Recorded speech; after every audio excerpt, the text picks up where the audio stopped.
Somos os artistas e também a arte. Por mais forçada que essa ideia possa parecer a muitas pessoas, trata-se do ponto crucial de uma das maiores controvérsias debatidas pelas mentes mais brilhantes da história recente. As notas autobiográficas de Albert Einstein, por exemplo, contam-nos que ele era um dos que acreditavam que somos observadores, essencialmente passivos, vivendo num universo pré-existente, sobre o qual exercemos uma influência muito pequena. Lá fora encontra-se esse imenso universo, ele dizia, que existe independentemente dos seres humanos e nos confronta como grande e eterna charada parcialmente acessível, pelo menos às nossas inspeções e pensamentos. Contrastando com a perspectiva de Einstein, que ainda é sustentada por muitos cientistas hoje, John Wheeler, um físico de Princeton e colega de Einstein, oferece uma explicação radicalmente diferente do nosso papel na criação. Wheeler anuncia em termos enfáticos, claros e vívidos que há muito tempo acreditamos que lá fora, ênfase do autor, existe um universo e que aqui se encontra o homem, o observador, protegido com segurança contra o universo por uma placa de 15 centímetros de vidro laminado. Ao observar os experimentos do século XX, que nos mostravam como o ato de simplesmente olhar alguma coisa mudava essa coisa, Wheeler pondera: agora aprendemos com o mundo quântico que, até para observar um objeto tão minúsculo como um elétron, precisamos estilhaçar essa placa de vidro. Temos que ir ao âmago. O nosso antigo termo observador deve ser simplesmente abolido dos livros. Deveremos substituí-lo por participante, uma nova palavra. Que mudança! Wheeler faz uma interpretação radicalmente diferente da usual sobre como nos relacionamos com o mundo, afirmando que não conseguimos ficar apenas contemplando o universo acontecer. Os experimentos da física quântica realmente nos revelam que as propriedades do elétron mudam enquanto ele está sob observação. Basta que focalizemos a nossa atenção sobre ele, ainda que por um breve instante. Os experimentos sugerem que o simples ato de observar é um ato de criar, o que a consciência executa uma criação. Aparentemente, esses resultados apoiam a proposição de Wheeler de que não podemos mais nos julgar simples observadores sem qualquer efeito sobre o mundo que observamos.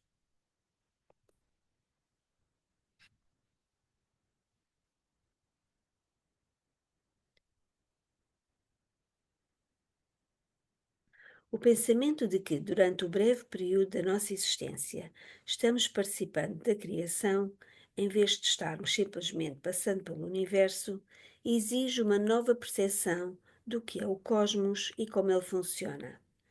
A base de uma concepção do mundo tão radical fundamentou a série de livros e artigos de David Bohm, outro físico de Princeton e colega de Einstein. Bohm nos deixou duas teorias pioneiras antes do seu falecimento em 1992, oferecendo-nos duas visões muito diferentes do universo, visões praticamente holísticas, de certo modo, e do papel que nele desempenhamos. A primeira foi uma interpretação da física quântica que estabeleceu o cenário para a reunião de Bohm com Einstein, início da amizade entre ambos.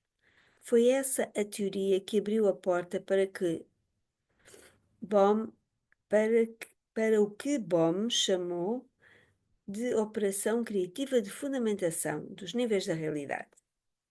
Em outras palavras, ele acreditava que existem planos de criação mais profundos e elevados, fundamentando o modelo dos acontecimentos no nosso mundo.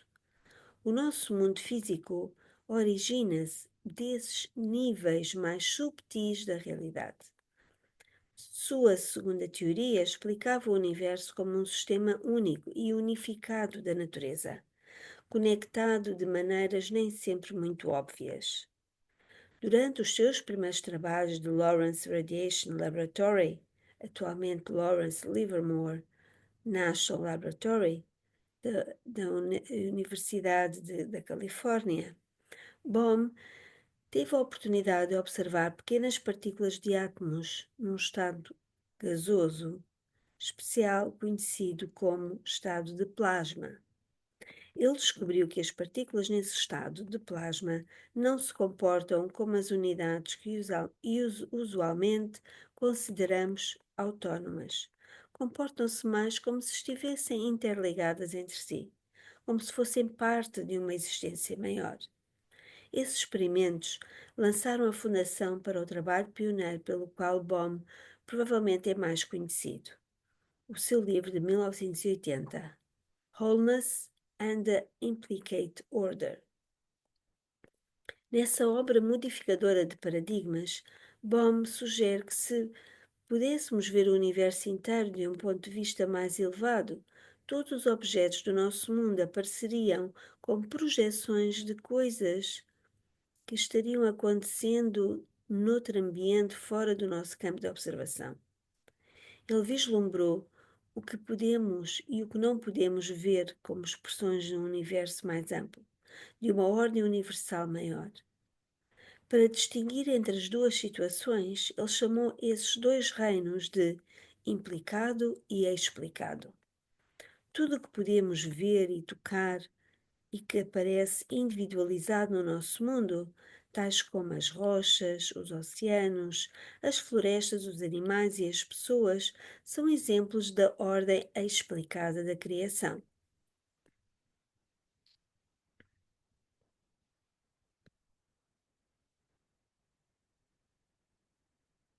Entretanto, por mais que essas coisas aparentem ser diferentes umas das outras, Bohm sugere que elas se encontram ligadas a uma realidade mais profunda, de uma maneira que simplesmente estamos separadas de nós como pertencentes a uma totalidade maior, que ele designou de ordem implicada.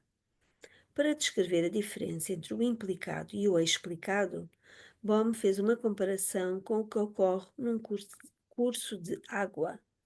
Usando a metáfora do fluxo da água na mesma corrente líquida, ele descreveu a ilusão da individualidade das coisas da seguinte maneira: no curso da água, vemos uma multitude de vórtices, ondulações, agitações, ondas, salpicos, etc. Evidentemente, sem que possam existir como unidades autónomas. Ainda que as perturbações da superfície da água possam nos parecer individualizadas, Bohm as viu como intimamente ligadas e profundamente conectadas entre si. Tais subsistências transitórias, embora dotadas de formas abstratas, implicam apenas numa independência relativa. ênfase do autor, não têm existência totalmente independente. Em outras palavras, todas são parte da mesma água.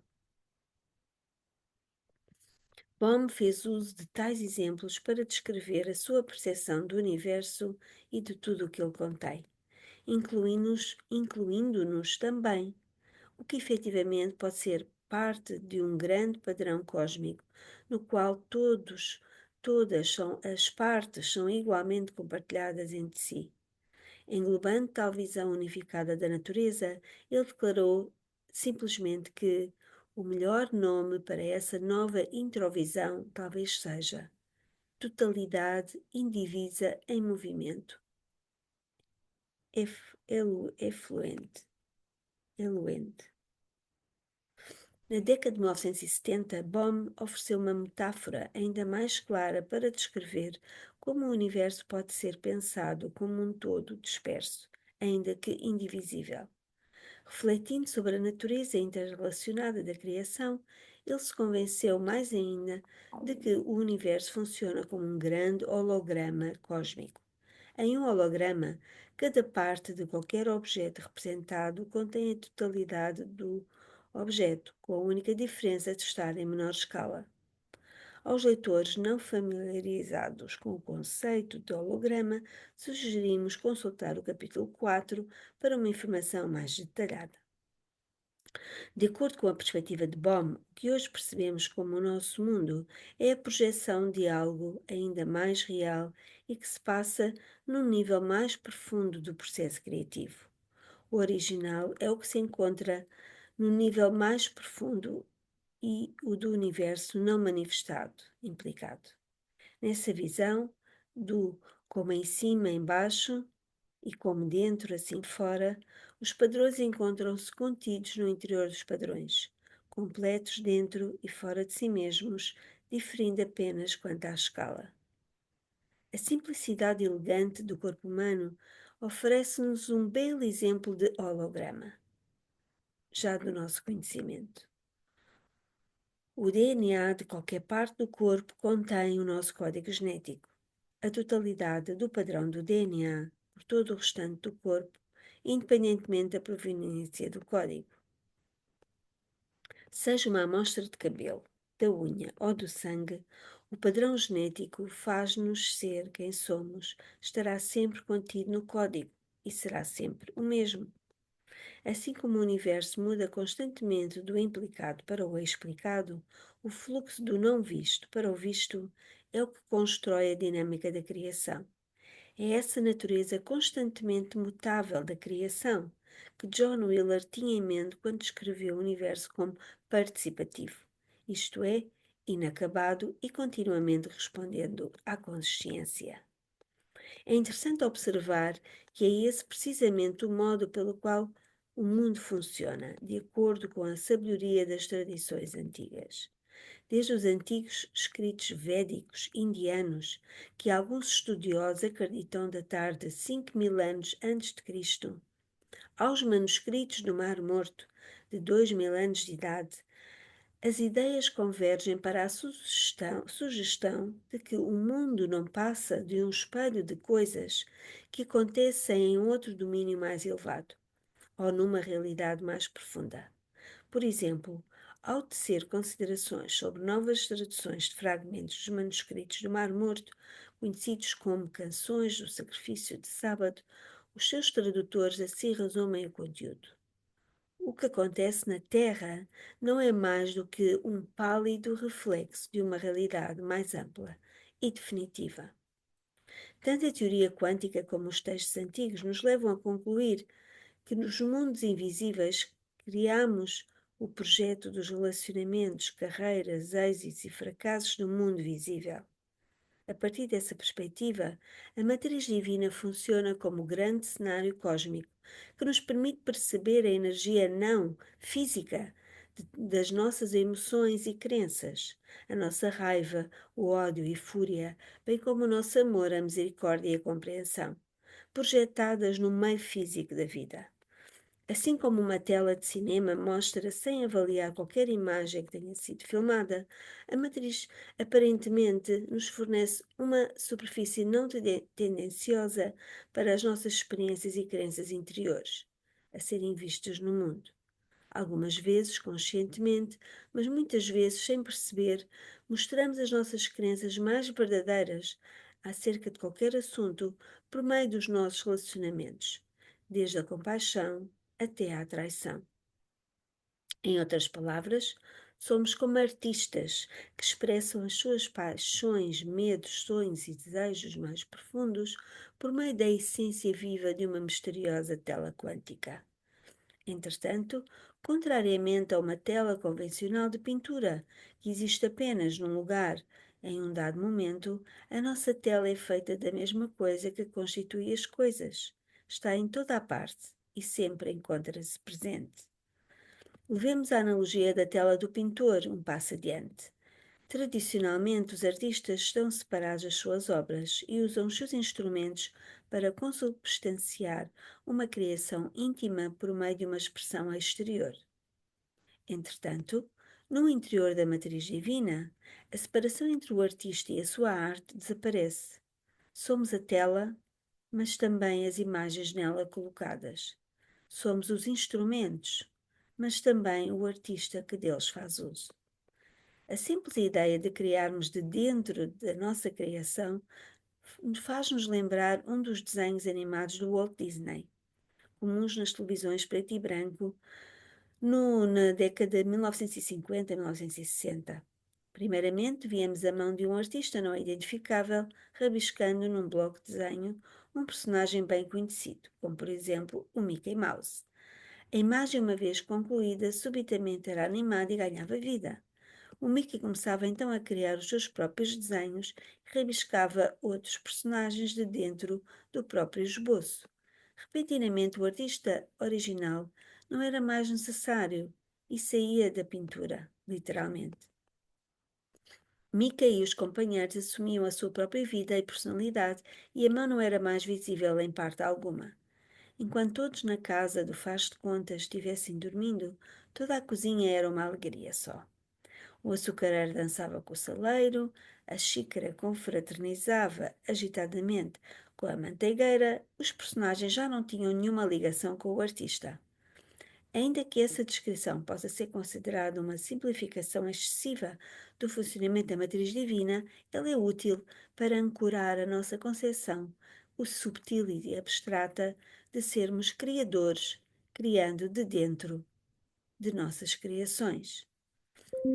Como o artista aperfeiçoa a imagem até que ela represente exatamente o que tem em mente, assim fazemos aparentemente em muitos aspectos nas nossas experiências de vida por meio da matriz divina, mediante a nossa paleta de crenças, avaliações, emoções e preces.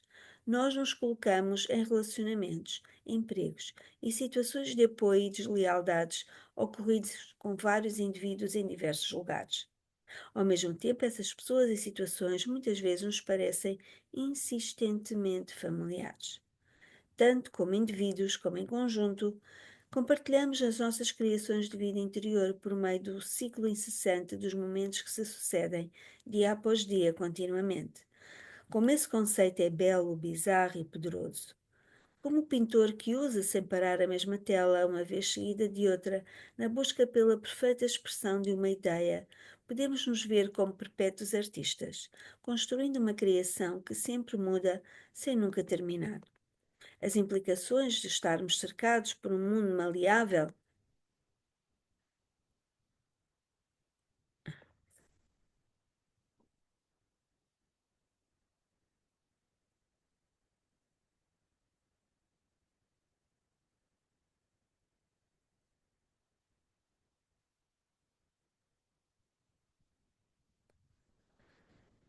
As implicações de estarmos cercados por um mundo maleável e da nossa própria lavra são vastas, poderosas e para alguns talvez um pouco assustadoras. A nossa capacidade de usar a matriz divina de maneira intencional e criativa subitamente nos dá forças para que mudemos o modo de perceber o nosso papel no universo. No mínimo, sugere-nos que existe muito mais na vida do que acontecimentos ao acaso e sincronicidades ocasionais com as quais lidamos da melhor maneira possível.